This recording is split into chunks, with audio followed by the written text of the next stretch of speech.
bisimila Mali kɔnɔ ani Mali kɔkan ni be wa bambara ka Mali kura kunnafoniw o kɛnɛ sigilen aw ka bi kunnafoniw la kumaba bɛna tali kɛ ninnu de kan. Mali ka jamana sariya sunba yɛlɛmali kɛra kunu kari Mali jamana kɔnɔ ani ka fara lasigidensow ka jamana kɔfɛ an bɛna o kunnafoniw tɛntɛn ka lase aw ma.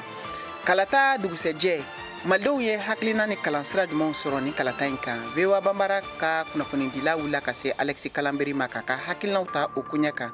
Ka fara Mali kɔnɔna marabolo kɔnɔnaw ka kalata tɛmɛna ye cogo min na an bɛna olu kunkun na ɲɛɲɛ bɛɛ lajɛlen tɛntɛn ka lase aw ma ni ka fara duniya fan wɛrɛ kunnafoniw kan. A y'aw bisimila.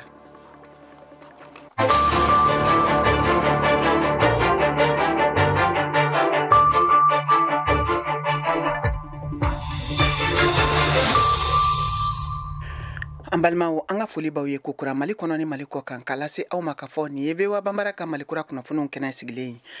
Nɛgɛ ɲɛ 17 tana gosira Bamakɔ n'a lamini na wula nɛgɛ ɲɛ 1 bɛ Washington DC Ameriki jamana faaba kɔnɔ bi ye ntɛnɛn ye juin kalo tile 19 san 2023 aw ni Mariam Tarawele bɛna ɲɔgɔn sɔrɔ ka bɔ studio 6nan na VOA soba kɔnɔ Washington DC Mali kura kunkun na ɲɛɲɛ sanga 30 an bɛna o tɛntɛn ko lase aw ma. A y'aw bisimila kokura aw ka kunnafoniw filɛ.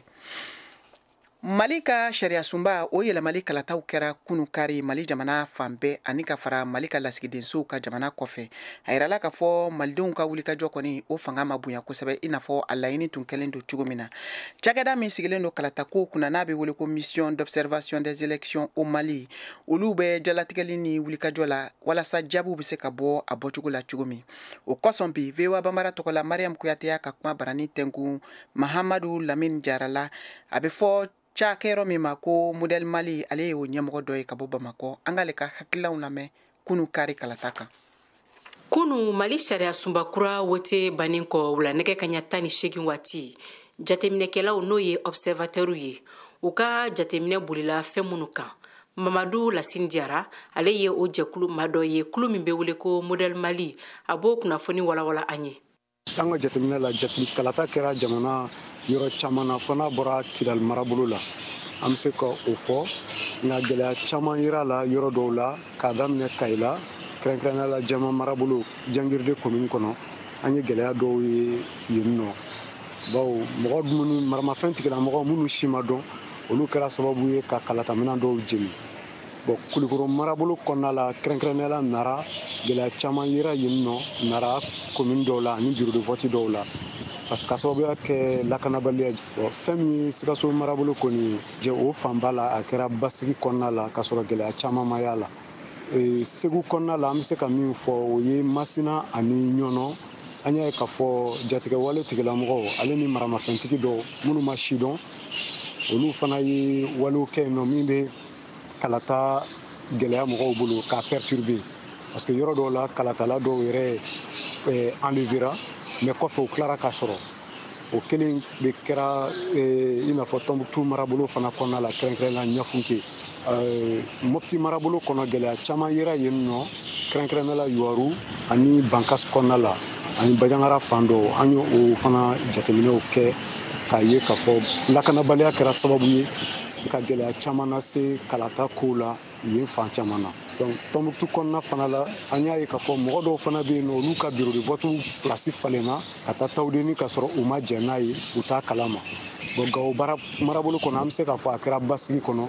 Bamakɔ yɛrɛ kɔni a kɛra basigi kɔnɔ ale ni lafiya kɔnɔna la mankan ma bɔ a la. Maliden miliyɔn 8 bɔɲɔgɔn kɔ olu de tun kan ka voter ma hakɛya minnu votera kunu Mamadou Lamine Diarra ale bɛ o ɲɛfɔ an ye. N'o tɛ kalata in n'i y'a lajɛ an bɛ se k'a fɔ mɔgɔw participera à hauteur de souhait anw ka jateminɛ la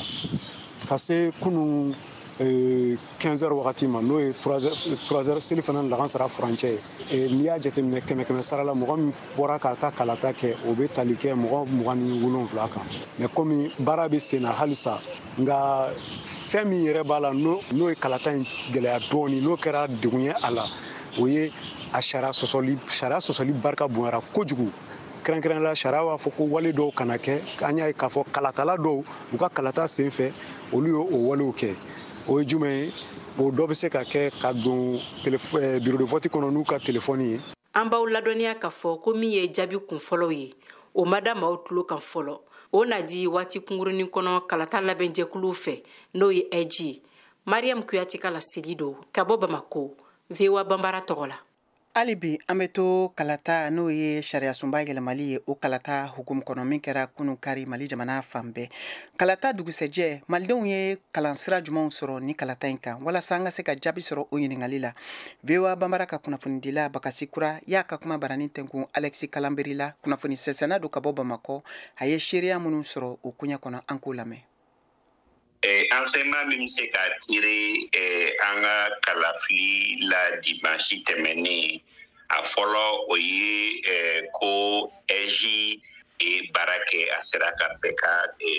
kalataminɛnw di ma ka ni a yɔrɔ labɛn k'a sɔrɔ gɛlɛyama y'a la. A filanan o ye k'a fɔ ko gɛlɛya bɛ yɔrɔ dɔw la hali bi n'o ye Kidali ye n'o ye yɔrɔ ye ni bamasiw ye mɔgɔ bali ka kalafili yɔrɔ minnu na. Sabanan o ye k'a fɔ malidenw bɛ se ka bɛn ka kalafili kɛ bɛn ni kelenya kɔnɔ k'a sɔrɔ gɛlɛya ma bɔ a la. Ne hakili la o ye misali damadɔ ye mɔgɔ bɛ se ka minnu to u hakili la ni k'u sɔnni sigi min kan. An fana mɛn ko a kɛra komi jamaba ma bɔ minnu bɛ se k'ale kɛ. O ye kɔrɔlen ko ye Mali la ni siɲɛ kelen tɛ i b'i ka sigili fɔlɔ la kalafili la Mali la mugan kɛmɛ sigi la a tɛ tɛmɛ mɔgɔ 30 bɔ ka caya kun caman do ɲinɛn t'a la ni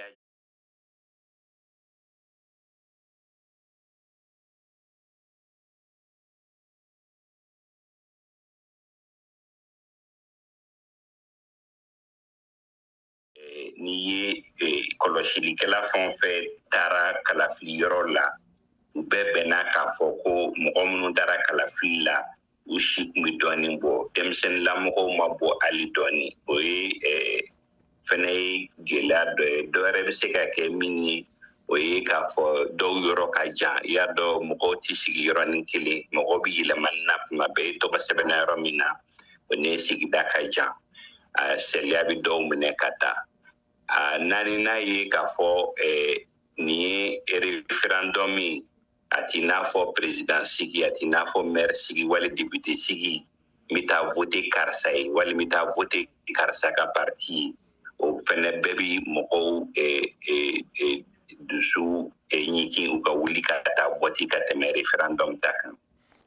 An bɛ to kalataw hukum kɔnɔ hali bi an bɛ taa Tɔnbɔkutu mara la a yirala k'a fɔ kala taara ye kunun basigi kɔnɔna la hali ni k'a sɔrɔ lakanabaliya bɛ u ka marabolo kɔnɔ bawo fɛn min ye finitigiw ye olu tun kɛlen don ka kalata yɔrɔ caman kɔlɔsi walasa kala ka se ka taa basigi kɔnɔna la. Alfuseni Elaji VOA Bambara tɔgɔ la ka bɔ Tɔnbɔkutu. Yan Tɔnbɔkutu kalata kɛra Mali woromasiri taaba ka kɔlɔsili de la mɔgɔ fɔlɔ minnu votera Tɔnbɔkutu dugu kɔnɔ a gouverneur b'o la min ye Bakun Kante ye ale y'a ka kalata Abe Santawe ka lakɔli la Tɔnbɔkutu. Je suis venu exercer. Nana fɔlɔ ka kalata filanan an ye munumunu salo kɛ k'a ye ni kalata bi ka kɛ an y'a ye a bi ka kɛ. Votes ont bien commencé. Kalata yɔrɔ la jama fɔlɔ minnu yɛra kɔni a musow de ka ca la ni cɛw ye o mɔgɔw la Fadimata Agali min nana a ka kalata nin karidɔnya in na Tɔnbɔkutu. Ne hakili la musow ni sifin ma bɔ kosɛbɛ ne fɛ u ma kibaruya sɔrɔ a cogo la a dɔw fana bɛ u ma faamuyali ɲuman sɔrɔ. An sera yɔrɔ minnu na EJ n'o ye autorité indépendante de gestion des élections maa kelen b'a la minnu bɛ kalata cogo kɔlɔsi. A nana sécurité foyi ma kɛ incendie foyi ma kɛ donc on bɛ se k'a fɔ ko vraiment élection in Tɔnbɔkutu yan kɔni an minnu ye EJ communal autorité indépendante de gestion des élections au niveau de la commune urbaine de Tɔnbɔkutu an ye yɔrɔ bɛɛ superviser an y'a ye k'a fɔ ko vraiment c'est à dire que électeurs y'u ka baara kɛ. Nin kalata in na gɛlɛya dɔw yɛra a ko la k'a sabu kɛ Tɔnbɔkutu ka dɔw y'u tɔgɔ sɔrɔ fo Tawudeni mara la o y'a sababuya u ma se ka kalata bi o maaw kɔni bɛ taa fo 2000 la minnu tɔgɔ taara Tawudeni sɛbɛn kan Yusuf Agibrahim b'o maaw la minnu ma se ka voter bi. An yɛrɛ kɔni tɛ se k'a fɔ a ko kɛra cogo min na o an balila k'a ye de an tɔgɔ taara ka taa taw de ni région an ma se ka kala ta kala kɔni an ma se k'a ta barisa hali an ka papiyew an ma se k'u ye an m'a dɔn u bɛ yɔrɔ o yɔrɔ ni mana taa ɲininkali kɛ yɔrɔ o yɔrɔ i ka carte d'électeur tɛ se ka ye o kɔrɔ ye ko bi kɔni an bɔlen bɛ malidenya la. o waati kelen na maa dɔw kɔni bɛ minnu bɔ mɔgɔw dɛmɛ walasa u ka se k'u ka kalata yɔrɔ dɔn o maaw b'a kɛ k'a sɔrɔ mɔgɔ si m'u sara a ko la. An bɛ nin baara kɛ mɔgɔ si t'an sara la an b'a kɛ an yɛrɛ de ma walasa ka maaw dɛmɛ minnu tɛ se sɛbɛnni la ani kalan na walasa u bɛ se k'u ka kalata yɔrɔ sɔrɔ.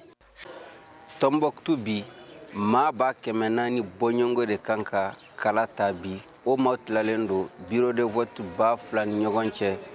Tombouctou cercle 5 ni ɲɔgɔn cɛ n'o ye Direy Tombouctou Gundam Ɲafenke ani Gourmara Rus. Aluseyne Alhaji VOA Bambara Togala ka bɔ Tombouctou.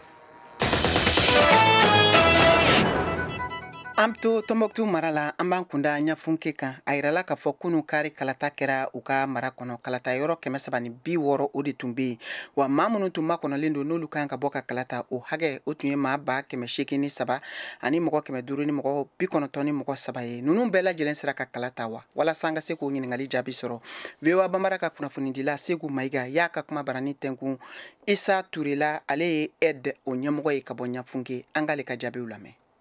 Referendari voti min kɛra bi kari a kɔni kɛra lakana ani basigibaliya kɔnɔna la y'a Ɲafunke. Issa Touré ale est ɲɛma fɔlɔ. L'atmosphère au niveau de la circonscription électorale de Ɲafunke, dans le contexte sécuritaire est vraiment assez bon. Voti kɔni daminɛna hali n'a y'a sɔrɔ gɛlɛya b'an an ka basigibaliya la an ka yɔrɔ la. Nga daminɛ a ɲuman daminɛna votikɛ minɛnw bɛɛ sera u seyɔrɔ la fo n'a bɔra komini mun na u b'a wele ko Ngorko wa voti daminɛna Ɲafunke mara bɛɛ la 8h wagati midi wagati an bɔra kalama ko an baarakɛ ɲɔgɔn président de bureau dɔw banbagaci dɔw nana olu ta ka taa ni olu ye k'u ka baarakɛ minɛnw tiɲɛ o kɛra Tondi Daru an filɛ ka kuma ni wagati min na ni o ye 16h ye kunnafoni dɔ labilala k'a fɔ k'u labilala nga u ma se an fɛ yan fɔlɔ ne kɔni votera ne ka wi ni nɔ o bɛ ne ni Ala de cɛ nga fɛn mun yɛrɛ no o ka bon an yɛrɛ malidenw ma o de bɛɛ ka se ka voter k'i hakilina di jɔrɔ mun yɛrɛ bɛ an ka bi sɔrɔsiw nana ka na yɔrɔ sécuriser élection kuma na an sera ka voter nga gɛlɛya mun yɛrɛ bɛ an kan o de banbagaci ninnu kun ye kangari da k'a fɔ ko ni an votera k'u t'an to yen ni sɔrɔsi ninnu seginna ka taa u bɔra yɔrɔ min na an bɛna to banbagaci ninnu bolo lala u bɛna ko kan na an se tɛ mun ye nin gɛlɛya in o de bɛ an ka dugumisɛnninw ka bi ne kɔni fɛ nin solution ɲuman yɛrɛ ye mun ye Mali ɲɛmaw k'a lajɛ u ka Mali bɛ lakana. Bon, moi j'ai voté comme tout bon citoyen. Maintenant, qu'il s'agisse du oui ou bien du non, c'est pas ce qui est important, c'est le vote. Younousi Cissé, allez bureau de vote numéro 8 o ɲɛma ye. 7h30 y'a sɔrɔ ne ni n ka baarakɛ ɲɔgɔn an bɛɛ nana an ye minɛnw installé an y'an sigi ka mɔgɔw kɔnɔ mɔgɔ fɔlɔ nana 8h wagati an ye baara daminɛ nka an ye tile tɔ bɛ ban tebili la k'a sabu kɛ mɔgɔ caman tɛ ka na. Alassane Diomoyi ale bureau de vote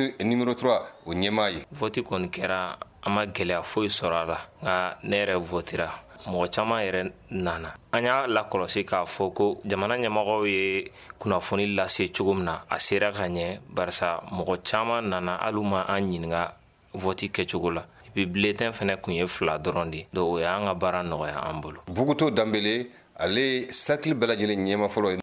Ne ye préfet de cercle de Ɲafunke Dambele donc ne kɔni taara bureau de vote 14 min bɛ yan nɔ n donna bɛɛ kɔnɔ matériel bɛ yen nɔ wa baarakɛlaw fana bɛ yen wa ne ye min ye ne kɔni nimisi wasara référendum min kɔni ye jama de ka ko ye min ka kan o de ye jama ka bɔ nka ne dun ma jama wɛrɛ ye dɛ. Hawa Fofana ne ka bureau de vote numéro 6 de Ɲafunke ma kalan mɛnna n bɛ ka n ka bureau ɲini m'a ye fo 11h vote kɔnɔna na ma gɛlɛya foyi sɔrɔ a la n votera wa min ka di n ye ɲɔ yɛrɛ ta. référendum vote kɔni a kɛra ɲafunke mara la maaw kɔni ma bɔ kosɛbɛ an tɛ se ka taux de participation fɔ a la ka sababu kɛ bureau bɛɛ datugura sisan 18h sera ya ɲafunke gɛlɛya dɔɔni yera kɔnɔna la ka sababu kɛ maa dɔw kɔni kun minɛna tɔndidaru mara la n'o ye président de bureau de vote a n'a ka assesseur dɔw ye u y'u ka minɛnw jeni ka tila k'u ka moto fana jeni ayiwa kunnafoni kɔni sera aw ma k'a fɔ k'u labila la mais u kun ma se ɲafunke a gɛlɛya filanan maa caman y'a fɔ ɲɛna dugu kɔnɔna la hali n'an y'u ɲininka aw votera bi wa non u b'a fɔ an t'a fɔ dɛ k'a sababu kɛ n'an y'a fɔ an bɛ siran marifatigiw sini u kana d'an fɔ ko karisa votera wa a ye nin de vote an y'a fɔ k'a kana min kɛ a y'o de kɛ ka bɔ a la tuguni dugumisɛnnin maaw a caman y'a fɔ ɲɛna k'a fɔ finitigiw kɔni nana ka na olu ka bureau de vote dɔw lakana nka n'u taara ayiwa banbanci dɔw bɛ sɔn ka na ka kojugu k'u la dɛ ka bɔ ɲafunke si kun bɛ kɛ ka ɲɛsin VOA bamanan ma.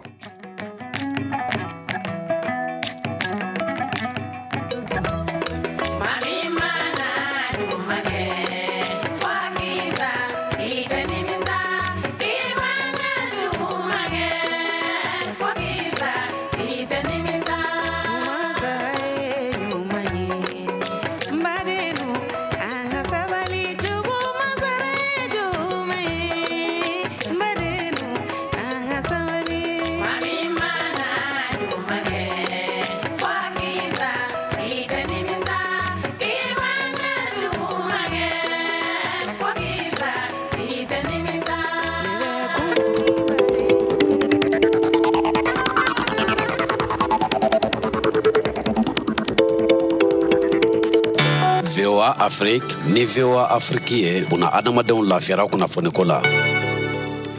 An balimaw an ka foli b'aw ye hali bi k'a lase aw ma k'a fɔ aw bɛ ka VOA Bambara ka malikura kunnafoniw lamɛn nin waati in na a ka radio fiɲɛsiraw bɛɛ lajɛlen kan Bamakɔ n'a lamini ye fiɲɛ turukala 102 o fiɲɛsira ye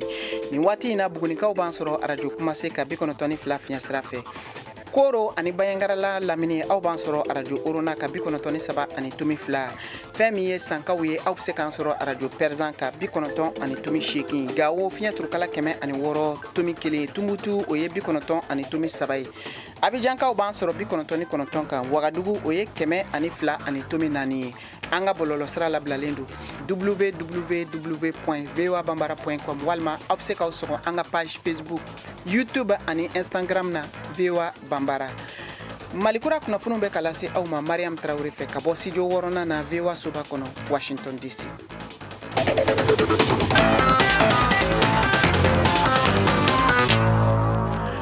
An tani kunnafoniw ye diɲɛ fan wɛrɛ fɛ an bɛ taa Uganda jamana kan sɛgɛsɛgɛliw y'a yira k'a fɔ ko u ka sanfɛ kalanden mɔgɔ 37 fagara min kɛra juma su ka dugujɛ sibiri sɔgɔmada la jadijɛkulumaw ka dankarili dɔ senfɛ u ka kalanso ani ekɔlidenw olu siyɔrɔ kɔnɔ a yirala o senfɛ k'a fɔ tabilalen kɔfɛ nin yɔrɔ kofɔlen in na min kɛra sababu ye ka nin maa kofɔlen ninnu ni bɔnɛ a maa 37 bɛɛ lajɛlen su taara ka taa n'u ye Bewera o dɔgɔtɔrɔso la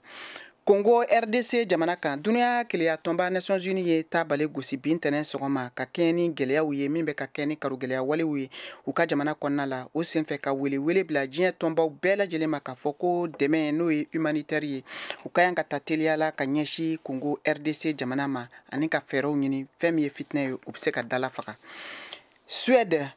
ni waati laban ninnu na dangarili wale olu kɛra u ka jamana kan a yirala k'a fɔ ko fɛn min ye wulikajɔ baaraw ye k'olu bɛ senna wa fɛn min ye Suède jamana ye kɛlen don fɛnɛ k'a ka jɔrɔnaba yira k'a fɔ ko bingali walew ni dangarili bɛna sɔn ka ta Rusi jamana fɛ ka ɲɛsin olu ka jamana ma min kunnafoniw dira u ka jamana ministri min sigilen don jamana kɔnɔna lakanako kunna bin tɛnɛ sɔgɔma a y'a yira k'a fɔ ko kabiri Rusila jamana ani Ukraine jamana kɛlɛ daminɛna ko jɔrɔna kɔni o boyanen don lanzarala gunkana la kosɛbɛ ka sabu kɛ Rusila jamana ka bagabagalikanw ye min bɛ ka ta ka ɲɛsin diɲɛ tɔnbaw olu ka jamanaw ma n'o ye Occident ye a ye nin kunnafoni ninnu bɛɛ lajɛlen lase kunnafonidi dɔ senfɛ ani kunnafonidilaw cɛ bi tɛnɛ sɔgɔma ka tɛmɛ ni kunnafoniw ye an bɛna Ameriki jamana kan yan a yirala k'a fɔ Ameriki jamana ka ciladen Anthony Blinken tun bɛ taama min n'o kun cɛra bin tɛnɛ Pekin Chine jamana faaba kɔnɔ a y'a yira o senfɛ fɛnɛ k'a fɔ ko basigi o hakilinaw olu kɛra bolonɔbila gafe dɔ kɔnɔ u ka jamana ani États-Unis jamana cɛ n'o ye Chine jamana ye walasa an ka se ka kɔnɔkuma kunnafoniw lasɔrɔ Modibo Dambele VOA tɔgɔ la ale b'o lase an ma Ameriki jamana ka kɛnɛmako minisiri Anthony Blinken ni ale ka tile fila tagama a y'o kɛ Chinois jamana la Pekin mun y'a siɲɛ fɔlɔ ye u ka kɛnɛma ko ɲɛnabɔ minisiri fɛ kabi san 2018 y'a yira k'a fɔ ko a b'a yɛrɛ kalama k'a fɔ Chine jamana ani Ameriki jamana cɛɲɔgɔnya ko a gɛlɛyara kosɛbɛ ni san laban in na ko ne n'u ka ɲɔgɔn ye senfɛ n sinsira kan an ka kuma falenfalenw senfɛ minnu kɛra jamana sanfɛ ɲɛmɔgɔw ye ko o de ye fɛɛrɛ ɲuman ye ani an ka se k'an janto ɲɔgɔn na yasa ni fadenya in a kana na laban kɛlɛ la ani ka an ma ɲɔgɔn ye ko minnu na an ka se ka ɲɔgɔn faamuya a la a ye ni laseli kɛ kunnafonidilaw ye a ko ɲɛ ni ɲɔgɔnna kuma suguya de fɛnɛ mɛn n tɔɲɔgɔn Chinois olu fɛnɛ da kɔnɔna la an bɛn'a kan k'a fɔ an ka jɛɲɔgɔnya an kan ka se ka a basigi an ni ɲɔgɔn cɛ kuma gɛlɛnw kɔfɛ i n'a fɔ Ameriki jamana ani Taiwan olu cɛɲɔgɔnya ni o ye gun ye ni Pekin ni bo o gun kan ani jamana fila ka baaraɲɔgɔnya o gɛlɛyalen don kosɛbɛ ko caman na i n'a fɔ fadenya b'u ni ɲɔgɔn cɛ dɔnniya ɲini yɔrɔ fanfɛla la Ameriki jamana ka ɲangili ka ɲɛsin Chine jamana ale ka bɔlɔlɔ o koɲaw ma sɔrɔ fanfɛla la ani Uyghurs olu silamɛ minnu bɛ Chine olu ka koɲa bɛ togoya min na walima Chine ka hakilila ka ɲɛsin Chine méridional fanfɛla la.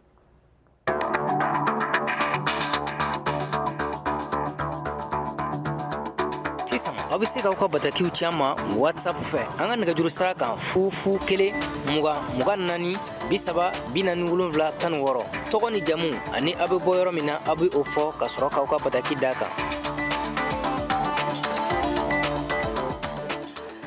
An bɛ to Ameriki jamana kan yan ka kɛ ni jonya o banni ye Ameriki jamana kan yan min bolonɔbilala san 1865 min kɛra sababu ye ka farafinw kanabila di u ma o don ɲɛnamayali don kɛrɛnkɛrɛnnen o ye bi ye juin kalo tile 19 min bɛ wele Anglɛkan na ko Juneteenth o kɔnɔkumaw ani laselikan minnu kɛra jamana ɲɛmɔgɔw fɛ Moribo Danbele ale b'o lase ka bɔ Washington.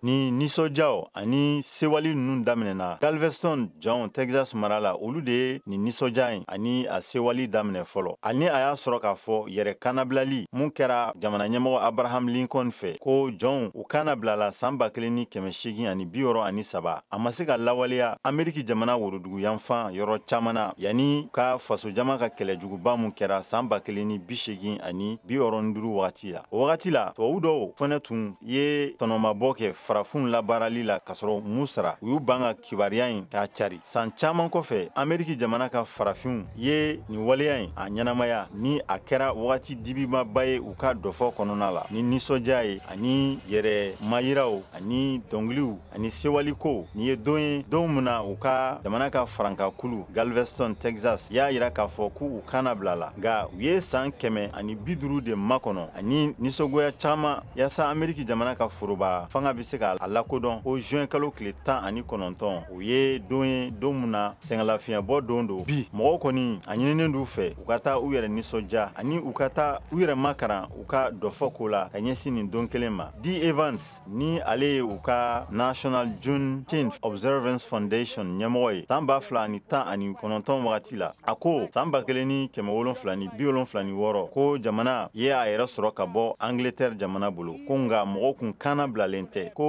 juin kalo tile 19 san 1865 ko o de ye don yɛrɛ kɛrɛnkɛrɛnlen la don mun na jamana ani fasodenw olu bɛɛ kana bila la.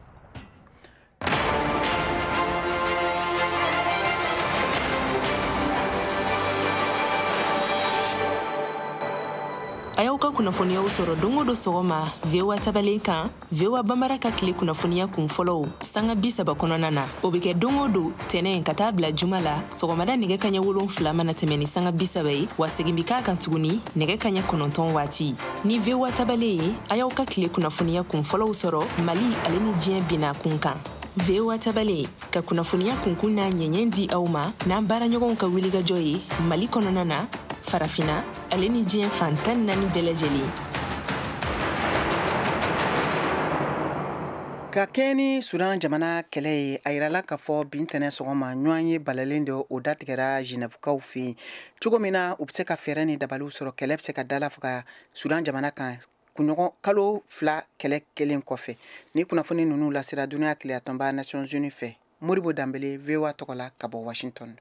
ni lajɛrɛ bɛ kan ka kɛ wagati min na marifaci lajɔlen tile 3 kɔnɔna la a bɛ ko i n'a fɔ o nalen don ni basigi ye Khartoum marifaci bɛnkan lajɔli tɔ minnu ni olu ma se ka labato minnu tun kɛra yanni nin ta ɲɛ yaasa dɛmɛ bɛ se ka lase mɔgɔ caman de Khartoum kɔnɔna la y'a fɔ AFP ɲɛna k'a fɔ k'u ma sanfɛ muguci kan mɛn u ma gɛlɛden mankan mɛn ma u ma kɛlɛ fɛnɛ ye tɛnɛndon mun b'a yira k'a fɔ ko fasojama ni ale tɔrɔlen don ni kɛlɛ in fɛ k'a sababuya kɛ balɔntanya ye ani furantanya ye kurantanya ji ani u mago bɛ dahirimɛ minɛ wale minnu na Sudan saradasiw ni a ɲɛmɔgɔya bɛ Abdel Fattah al-Burhan bolo ani a fadema paramilitaires bɛ ɲɔgɔn na kabi avril kalo tile 15 ni olu ɲɛmɔgɔya bɛ a ka ɲɛmɔgɔ dankan bolo n'o ye Mohamed Hamdan Daglo wagati min na ninnu fila o kelen ka ɲɔgɔn sɔsɔ fanga nɔfɛ jamana kɔnɔna la su kɔni a tɛmɛna mɔgɔ 2000 kan jate min bɔra Armed Conflict Location and Event Data Project olu ka jatew la kilomètre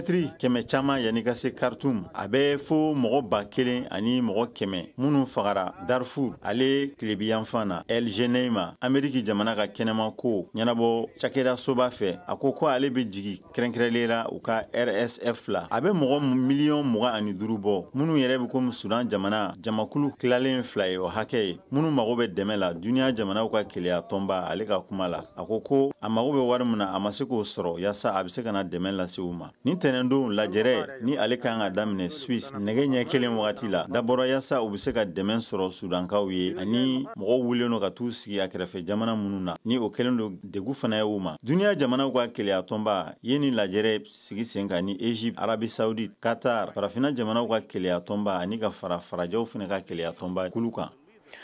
ka da nin kan sisan Siyaka Tarawele ka farikolo ɲɛnajɛ kunnafoniw an ka o lamɛn.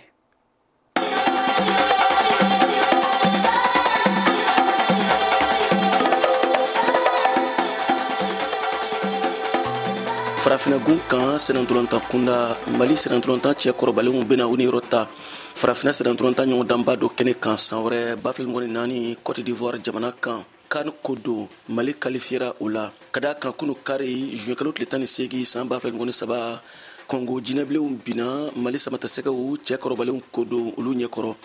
kanankolo cɛlu fila Mali kanu na o y'a ɲɔgɔndan jaabi ye ɲɔgɔndan min don a bɛ don kan Côte d'Ivoire 2023 éliminatoire ɲɛbila ɲɔgɔndanw ko don olu tile 5nan hukumu kɔnɔ Amadou Aïdara Dudu Mali sɛdɛntolantana camancɛma ale y'a yira ko cɛsiri de y'a to n'u ye se sɔrɔ kunu ɲɔgɔndan na bɛɛ kɔntannen don depuis a daminɛ la an kun dalen don an yɛrɛ la même si an taara ci Gambi an kun b'a dɔn ko an bɛ se ka qualifier an ko k'an bɛ se ka na gagnant Jaje Samaseku Mali sɛdɛntolantana camancɛma ka fɔ la bolodi ɲɔgɔnma don minnu bɛ terrain kɔnɔ bi u y'u bɛɛ reti an kun bɛ fɛ ka qualification sɔrɔ bi sani match laban cɛ pour que ka taa kɛ fête ye an ka so an nana mun kama an y'o sɔrɔ donc alhamdulillah Jigi Jara Mali jɔkɔlɔsiba seginna Jaji ka kumakanw kan nka a y'a fara kan k'olu dusukun tun dayɛlɛlen don ɲɔgɔn ye an sera ka entraîneur ka consigne lamɛn fɛn mun ɲɛna n bolo dans l'ensemble an yɛrɛ dama ni ɲɔgɔn cɛ an sɔnna ɲɔgɔn ta ma ka kuma ɲɔgɔn fɛ n'an sɔnna fɛn fɛn ma an b'a kɛ Hamari Traoré Mali jalatigi ye wale ɲuman foli lase malidenw bɛɛ lajɛlen ma se sɔrɔli kɔfɛ an bɛ Ala fo an bɛ Ala barikada an bɛ Mali responsable fɛn bɛ Congo an b'u bɛɛ fo k'u bɛɛ barikada parce que u bɔra kosɛbɛ ka na i b'a fɔ an bɛ ka se Bamako ni victoire ye Mali fɛn bɛ Brazza o ni Mali fɛn bɛ monde entier ni victoire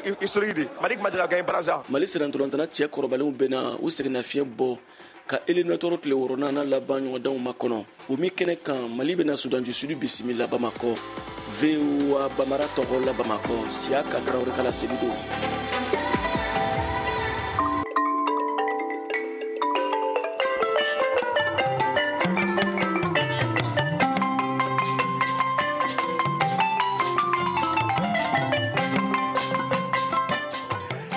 an balimaw a y'a faamu cogo min na ni de bɛna dan sigi aw ka bi malikura kunnafoniw na min labɛnna segu aw ka cɛjan Cheick Thierno fɛ an ka nɛgɛw karafe o tun bɛ Cornelis bolo jamukan lasiraw ma Mariam Tarawele fɛ ka bɔ studio 6nan na VOA soba kɔnɔ Washington DC aw ni ce aw ka kulomajɔ la aw kan bɛn waati wɛrɛ